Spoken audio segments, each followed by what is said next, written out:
Labadiena. Tęsiame specialių laidų ciklą skirtą inovacijų parodai Technorama. Inovacijų paroda Technorama vyksta jau daugiau negu 20 metų ir ją organizuoja Kauno technologijos universitetas drauge su partneriais.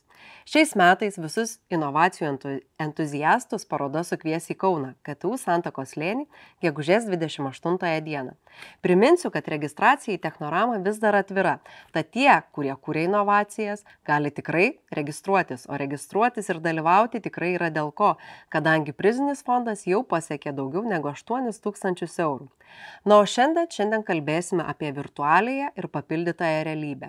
Dažniausiai, kai kalbėdavome apie šias dvi temas, nukrypdavome kažkur į pramogų pasaulį, tačiau jau ilgą laiką tai nėra vien tik pramogų pasaulio tema. Virtualioji realybė sutinkama tiek medicinoje, tiek nekilnojamojo turto srityje ar meninėse patirtyse. Na, o šią įdomią ir tikrai plačiai visuomeniai iš dalies pažįstamą temą mums padės gvildenti KTU virtualiosios ir papildytosios realybės technologijų laboratorijos skyriaus vadovas Andrius Paulauskas. Sveiki. Sveiki. Andriau, aš paminėjau virtualiąją ir papildytąją realybės ir jos turbūt šiuo metu skamba ko ne visur. Kaip ir minėjau, pirmiausia turbūt imamas pramogų sektorių, žaidimų industrijos, bet tai tikrai nėra riba ir mes kalbame tiek apie medicinos sritį, kaip ir minėjau, nekilnojamojo turto rinką, kur galima tiesiog nueiti ir apžiūrėti, kaipgi atrodo tam tikri pastatai. Ir žinoma, manau, kad daugelis iš mūsų esame matę, ar galbūt net ir dėvėję virtualiosios realybės akinius, ar papildytąją realybę patyrę per telefono aplikacijas. Tačiau dažnam gali kilti klausimas, kuogi skiriasi virtualioji ir papildytoji realybės.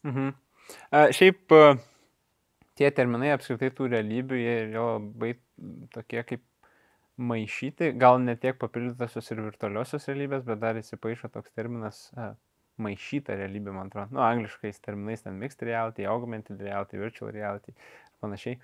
Tai kartais iš tiesų yra, toks kaip ir sumišimas gaunasi, gal galima pasimesti tarp tų terminų, bet jeigu taip paprastai sakant, tai virtualioji realybė yra, kai tas naudotojas, net tos technologijos yra kaip asmuo, kaip kažkoks gyvybingas mąstantis padaras, padedamas į kažkokį virtualų pasaulį, o papildytoji realybė, kai mūsų supantis tikras pasaulis yra, iš to žodžio papildytoje, papildomas kažkokiais virtualiais elementais.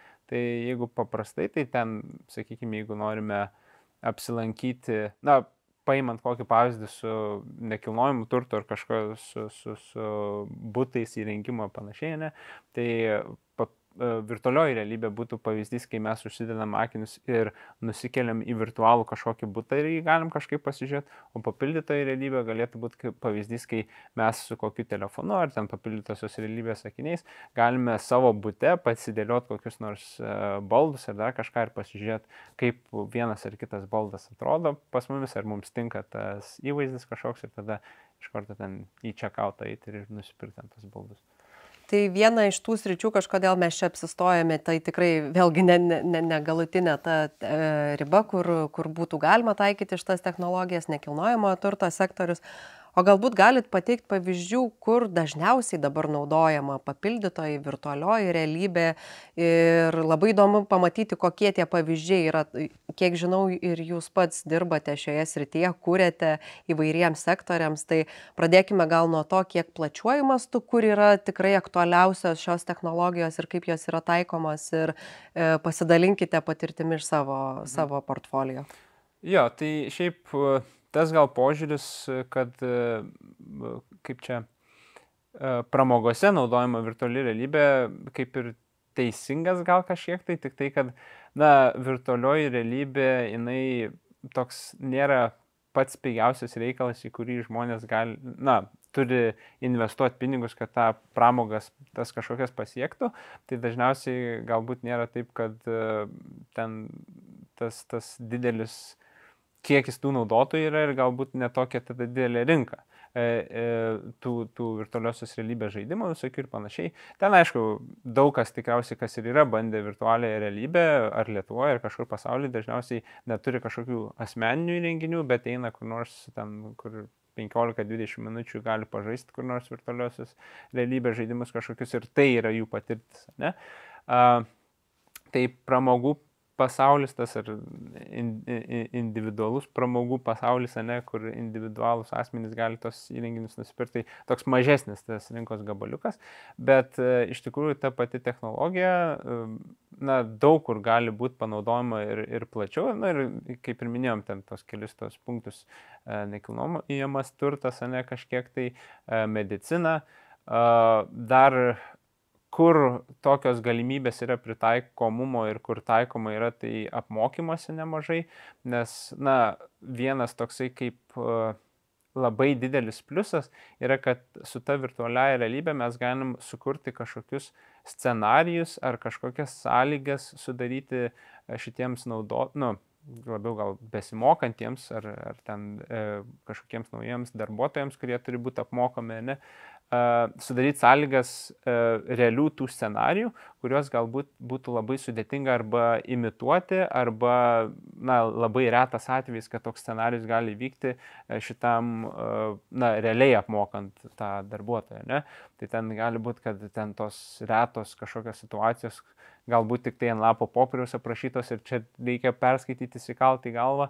Na ir kai iš tikrųjų kažkas įvyksta, ar ten atsimenam lapo popieriaus, ar galbūt ten tas scenarijus gali būti virtualioje realybėje, na, pražaistas, sakykime, ir tada jau geriau tie įgūdžiai įsisavina. Nes va tas virtualiosios realybės didžiausias pliusas tai yra tas įtraukumas vadinamas, kad žmonės įsijaučia realiai į tą į tą patirtį kažkokią ar programą ir tai padeda jiems geriau įsisavintas kažkokias žinias. Mes patys, tai mes įvairių tų sričių bandom apriepti su ta virtualiaja realybė, bet didžioji dalis, jeigu iš tų rimtų taikymų, tai pas mumis iš medicinos pusės eina. Vienas toksai gal labiausiai sėkmingiausias tas pritaikymas virtualiosios realybės pas mus, tai yra Kauno klinikose naudojamas ir Londone iš tikrųjų vienoje ligoninėje naudojamas, tai yra vestibuliarinio aparato sutrikimų diagnozės įrankis, toksai, kuris, na, padeda nustatyti, ar kažkokiam asmeniui yra sutrikimas. Nepasako koksai tiksliai, bet pasako, na, kad kažkas negerai. Tai ten yra toksai pigus variantas, kaip šį testą galima atlikti. Tiksliau, neįvardinau dar tą testą. Tas testas ir vadinasi subjektyvios vizualinės vertikalės testas. Aš pats ne medikas esu, aš tik tai kiek su kolegomis iš LSMU darbavomės, jie man kažkiek tai to papasakojo, bet esmė tame, kad žmogus, kai yra sveikas, jis kažkaip pasaulį mato, normaliai, ne? Bet jeigu yra kažkoks sutrikimas su tuo, su aparatu vestibuliariniu, tai jam gali kažkaip atrodyti tas pasaulis šiek tiek pakreiptas. Ir tas subjektyvios vizualinės vertikalės testas, jisai padeda nustatyti, kaip žmogus suvokia vertikalę.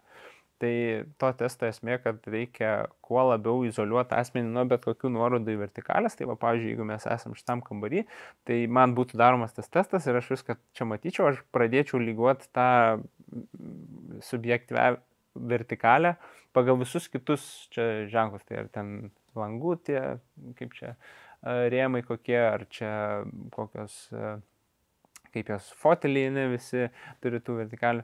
Tai tas netinka tokia aplinka, tai reikia izoliuoti.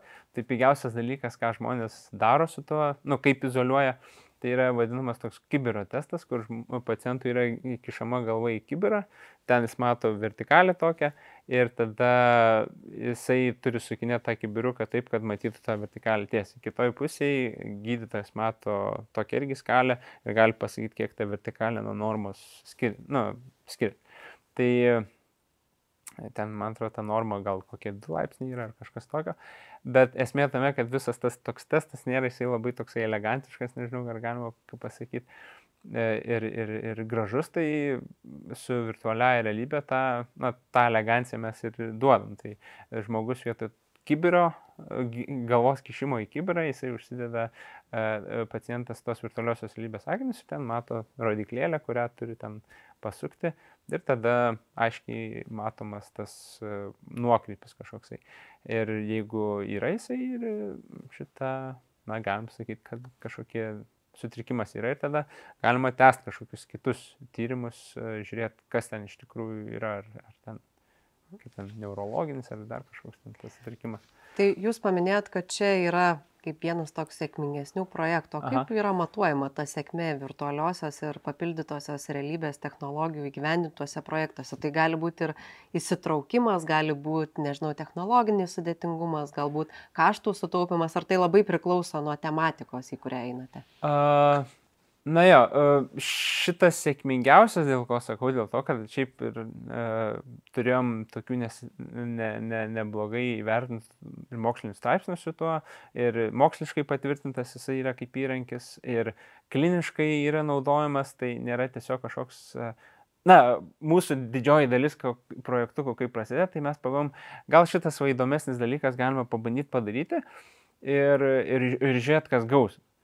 Ir, na, padarom, galbūt būna jisai smagus, tai tada kokias parodas nusivežam, jeigu netoks vykęs, nu, tai tada tyliai padedam į šoną, bet va, labai būna smagu, kai va tie eksperimentukai kažkokie, jie įgauna iš tikrųjų ir tą praktinę naudą ir va, tas ir yra, kad, nu, ir kliniškai naudojama ar ne, ir ne vien tik tai Lietuvoje naudojama, ir kaip sakiau, Londone. Ir šitą, ir patentą mes turim su kolegomis būtent šito, kaip jo viso pritaikymo, ne. Na ir tai leidžia toliau kažkiek vystyti tuos darbelius su tokiais tais įrenginiais ir technologija pačia, nes, na, tokie gal sutapimai, bet ir toliau mes ten su tom medicina šiek tiek tvarkomės, tai yra dabar kolegos daro projektą šitam medicinos studentų apmokymui, žodžiu, medicininėje aplinkoje. Ten kažkada ir prototipą tokį bandėm daryti operacinės, koks elgesys turėtų būti operacinėje ir ne, kad ten sterilė aplinka ir panašiai. Dar visai neseniai irgi keli kolegos darė tokį kaip nuskausminamą jį, nežinau kaip čia pavadinti, bet buvo pas mus atvykusi klinika viena, žodžiu, jie norėjo tokį sprendimą pasidaryti, kad vaikams nebūtų tokia, kai kurios medicinės procedūros nebūtų tokios traumuojančios, sakykime, ne? Tai vaikai ir suaugę tikriausiai bijo kažkiek tai adatų, aš pats gal nelabai maloniai prie adatų jaučiuos, bet žodžiu, klinikos idėja buvo sukurti kažkokią virtualiosios realybės animaciją, kur šitam pacientui, vaikui dažniausiai būtų uždedami virtualiosios realybės akiniai, ten ta animacija kažkokia rodoma ir ten to siužeto metu kažkoks įvykis įvyksta ir to įvykio metu yra bakstelėjimo su adata, ar ten skiepo metu, ar kraujo paėmimo metu. Na ir visa idėja, kad tas dėmesys vaiko yra nukreiptas ir netaip baisu būna ta visa procedūra. Tai aš kiek supratau, tas labai sėkmingai yra taikomas tose klinikose ir sakė ne vien tik tai vaikams naudojama, bet ir suaugusiems. Tai dar dabar ir kitoj, Kauno poliklinikoje, man atrodo, irgi dabar kolegos irgi darė tą irgi tokiu pačiu principu, bet šiek tiek paprastesnė ta animacija padaryta, kad irgi nukreipti dėmesį. Na ir tas iš tikrųjų, šitas va projektas aš labai dažnai gal, na, kartais po mokyklas tenka važinėti ir aš mokiniams irgi pasakoju apie šitos dalykus, tai šitas projektas kuo labai unikalus ir toksai smagus, kad tą animaciją sukurti patiems kūrėjams, nes ten komanda buvo programuotojai ir dizainerės, jie kūrė tą visą projektuką. Tai kuriems tai yra labai smagus kūrimo procesas, nes jiems buvo palikta laisvė tam siužetui sugalvoti, visai šitai meniniam stiliui tam ir šiaip smagus toksai projektukas iš kūrimo pusės, bet tuo pat metu yra ir labai aiški ir, na, kažkokia išgaunama praktinė nauda. Tai, nu, dviejopa tokia kaip pliusas, nes, nu, gal kartais tenka pripažinti, kad kitais atvejais, jeigu praktinės naudos yra, bet pats darbas nėra labai įdomus, bet čia šiuo atveju būtų tie kaip ir varnelės užžymimas, tai toksai va visai sėkmingas darbelis. Andriau, paminėjot, kad būtent va čia medicinos srityje siekiat kovoti su vaikų baime, tarkim, ten adatų kažkokių medicininių procedūrų ir tai yra labai, labai aiškus tikslas ir kokios emocijos suvaldymas, bet apskritai, kalbant ir lyginant virtualiją, papildytąją realybę su tradicinė medijom, tai yra kur kas ryškesnis emocinis pajautimas visako, kas vyksta būtent patiriant virtualiąją realybę ir panašiai. Tai sakykit, kai jūsų manimų virtuali papildyta realybė, kiek veikia žmogaus emocijas ir jūs kaip kūrėjai, ar turit kažkokį tai, nežinau, tikslą ir labai aiškiai apsibrėžėt, kuriasgi tas emocijas norėsit šitą tam tikrų savo sukurtų produktų virpinti. Ar tai būtų baimė, ar tai būtų priešingai negu baimė. Tai ar kiekvieną kartą kuriant apsitarėt, kokią emociją tai turėtų sukelti? Šiaip iš tų neturim gal kažkokių tų projektų darę, kur mūsų tikslas buvo būtent kažkokią emociją sukelti, bet tikrai yra buvę tų projektų, kurie, nu ir tų realizacijų, ką mes ten realizavom, kurie, na, galbūt nustebina netikėtai su kuo, na, ką sukelia žmonėms, kokį jausmą, kokią reakciją ir panašiai. Tai nebent iš tos pusės, nes, na, kol kas tų ar psichologinių trilerių, ar kažkokių tenai raminamųjų su virtualia realybė nedarėm, tai nebuvo toks siekis tą emocinį kažkokį iškelt, bet iš įdomesnių dalykų, ką bent jau pavyko iššaukti žmonių, tai yra buvę, na, vienas toks populiaresnių mūsų galbūt kūrinėlių, kur neretai vežamės į kokias nors parodas, tai tokį virtualų ginklą turim pasidarę, ten esam pasidarę iš vieno filmo sceną ir naudotojai, na, žaidėjai, jie gali naudotis tokias kolonas kaip priedanga. Ir, na, mes niekad apie tai per daug negalvojom, tiesiog priedanga ir tiek. Kol vienas sykį nebuvo žaidėjas atėjęs, kuris, na, taip įsijautė į tą žaidimą, nes ten reikėjo pasišaudyti panašiai, tiek įsijautė į žaidimą, kad pamiršo, kad ta kolona nėra tikra. Tai bandė remtis ir nukrito. Tai laimiai nesusižalojo, bet tada nuo to sykio taip vis galvoju, gal reiktų pasakyti, kai duodam pažaisti kažkam ar panašiai, pasakyti, kad atsiminkit, kad kolona nėra tikra ir nesiremkite ją. Nes, nu, vienas įvykis yra buvo, bet iš viso, man atrodo, ar 2 ar 3 sykius jau yra tai buvo, kad žmonės nuvirto prie tos kolonos. Tai, nu, ir juokinga, ir ne, nes gali žmogus... Kurioziška situacija. Jo, kurioziška situacija. Bet tų kurioziškų būna iš tikrųjų ir daugiau. Ir tai iš tikrųjų parodo tos technologijos efektyvumą, kaip gali tą žmogų apgauti. Ir dar vieną tokį atsimenu, kad buvom pasidarę, čia labai senas buvo projektas, buvom padarę pasivaikščiojimą po namuką.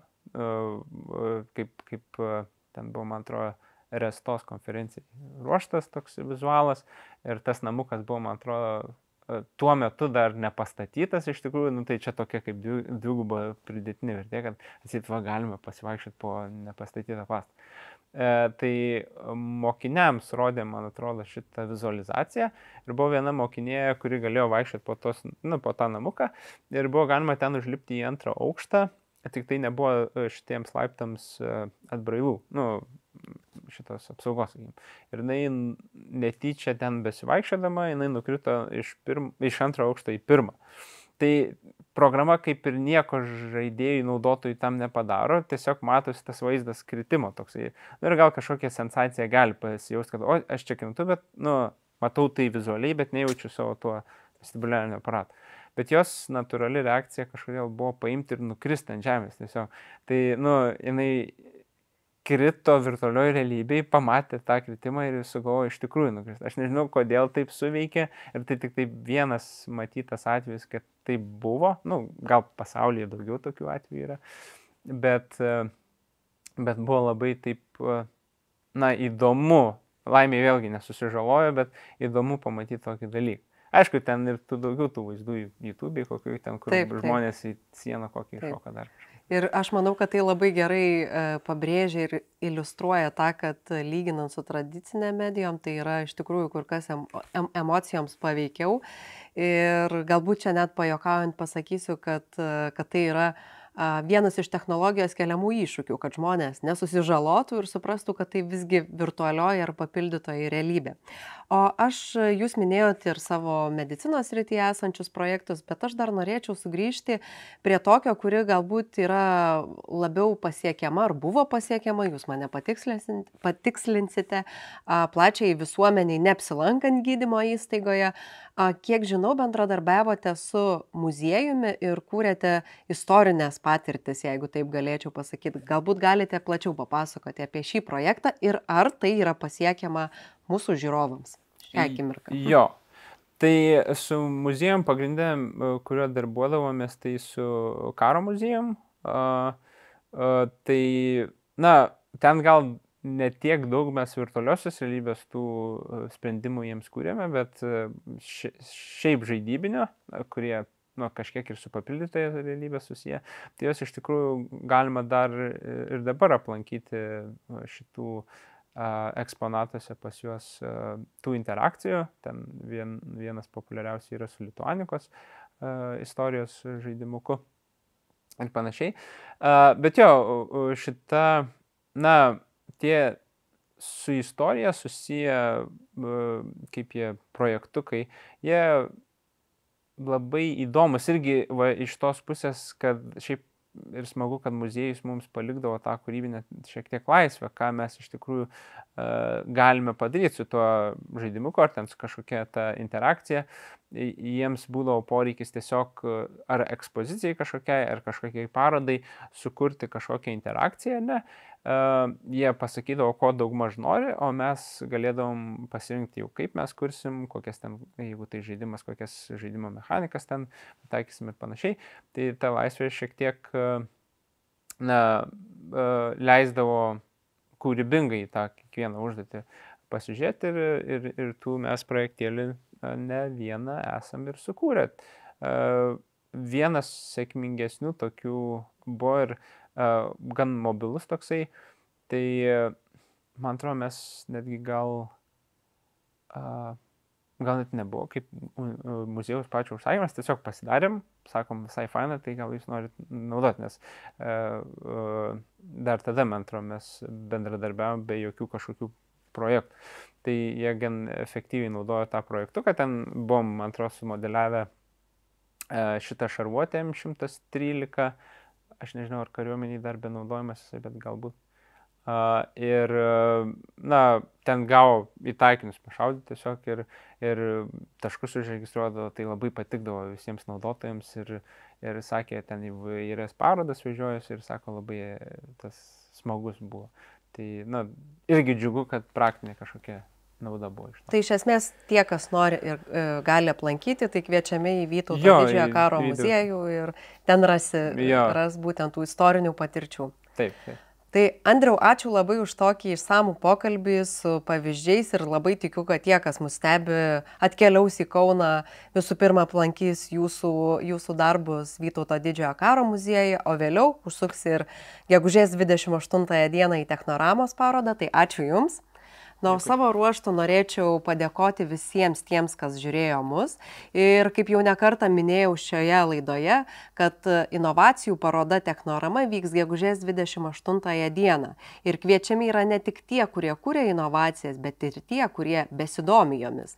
Ir galiu pasakyti tokį dalyką, kad galbūt Technoramos parodoje jums teks pabandyti ir virtualiosios ar papildytosios realybės sprendimų. Tad užsukti tikrai verta. Ir tie, kas dar svarsto, ar verta registruotis, pasakysiu, kad tikrai verta, kadangi prizinis fondas jau siekia daugiau negu 8 000 eurų. Tad laukiame jūsų registracijų, laukiame apsilankant ir norėčiau palinkėti gražios dienos ir iki kitų susitikimų. Iki.